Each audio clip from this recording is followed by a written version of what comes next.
how should we respond to people who say that certain things are not haram because they are not mentioned in the Quran and don't believe in Hadith? For example, Do you happen to know any of them in person? yeah, one. Okay, you know one. Thank you so much. Does he or she actually pray? Yeah, he pray. Okay, what does he pray? How many prayers? 4. 4, not 5, right? No, Why not 5? because I don't know. He follows the Hadith, I think. I don't know. But Okay, how many prayers? You said 4. What are those 4 prayers? Name them. it's for Zuhur.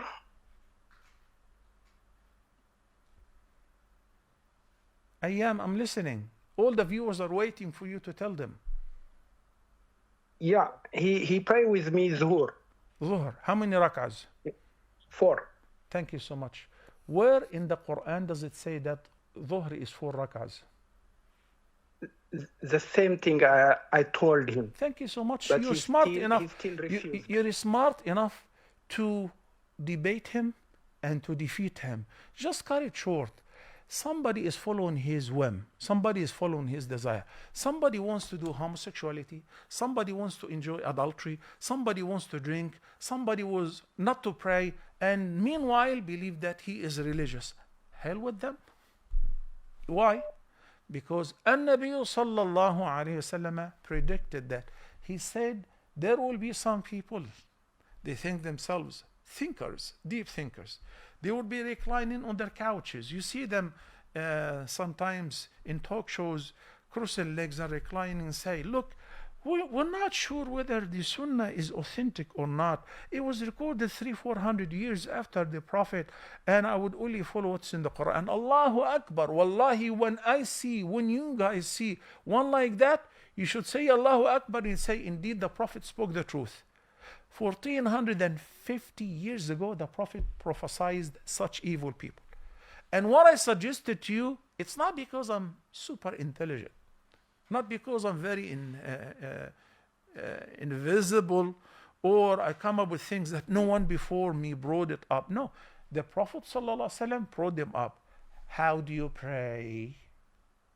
How do you pray?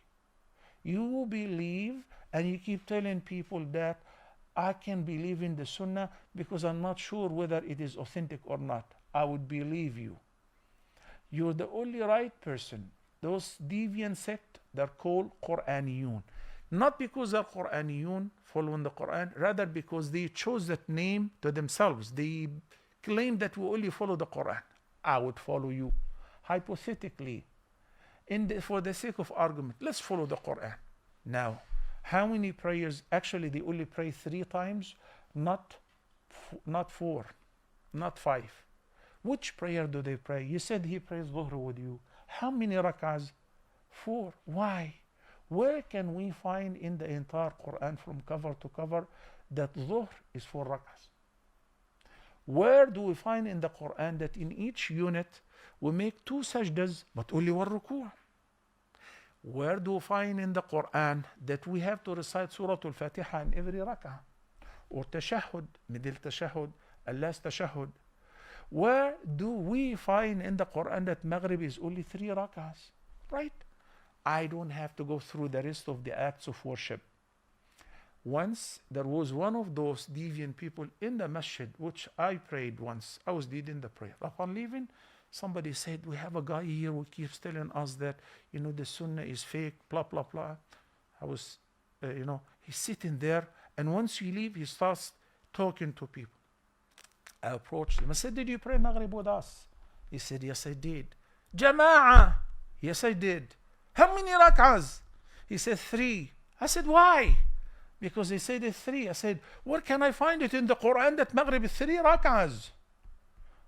He said, it's in the Quran. I said, here is the Quran. He said, give me some time. I will go home, then inshallah I'll find it. I'll come back. I said, no problem. All of us will be waiting for you. It was the last time to see him.